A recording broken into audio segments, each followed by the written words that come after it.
ये वो दौर है जब चुनाव का मतलब अब विचार रह ही नहीं गया है, अब कैश ट्रांसफर हो गया है।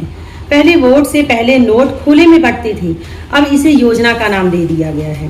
फर्क सिर्फ इतना है कि रिश्वत अब फाइलों से निकलकर एप्स और अकाउंट्स में पहुंच गई है। सरकार ने सोची कि कितनी चालाकी से उस पैसे को जो गरीबों की राहत के लिए था, अब राजनीतिक निवेश बना दिया है। चुनाव से ठीक पहले आप खुद सोचिए कि 10,000 रुपए भेजना कोई विकास नहीं है, ये संस्थागत घूस है, सिस्टम के भीतर से की गई डकैती है। जिस पैसे पर टैक्स पेयर्स का हक था, वही अब वोट की कीमत तय कर रहा है।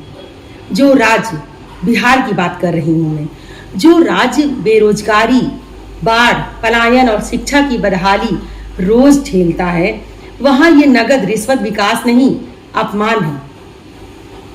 बिहार के वोटर को समझना होगा कि जब सरकार आपको चुनाव से पहले पैसा देती है, तो वो अगले 5 साल आपकी आवाज खरीद लेती है। संविधान ने जनता को अधिकार दिए थे, लेकिन इस सरकार ने अधिकारों को यूपीआई नोटिफिकेशन में बदल दिया है।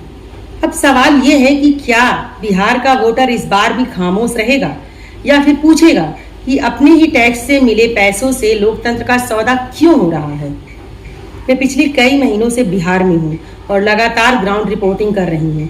यहाँ की बदहाली वास्तव में टीवी और मीडिया कभी नहीं दिखाता है। यहाँ की बाढ़ की समस्या मीडिया कभी नहीं दिखाता है, दिखता ही नहीं। आपने देखा कि अभी पंजाब में बाढ़ आया तो कैसे बड़े बड़े सेलिब्रिटीज, बड़े बड़े लोग पंजाब के अपनों के लिए मदद कर रहे थे, लेकिन बिहार में कहीं कोई सामने नहीं आता है।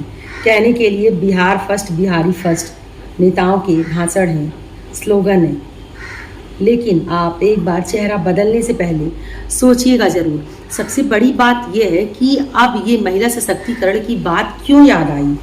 400 में यहाँ के बुजुर्ग, वृद्धा पेंशन 400 मिलता था, कैसे गुजारा करते थे, वो 1100 सडनली कैसे हो गया। ये 10,000 की बात सडनली कैसे आ गई। 125 यूनिट बिजली फ्री कैसे हो गया। क्या ये योजना बनाने में या ये सुविधाएं यहाँ के लोगों को देने में सरकार को इतना वक्त लग गया, जो चुनाव आते ही झट से फटाफट ये योजनाएं लागू हो गई। बिहार का वोटर सोचेगा जरूर, क्योंकि बोलेगा बिहार, खामोशी नहीं, सवाल होंगे।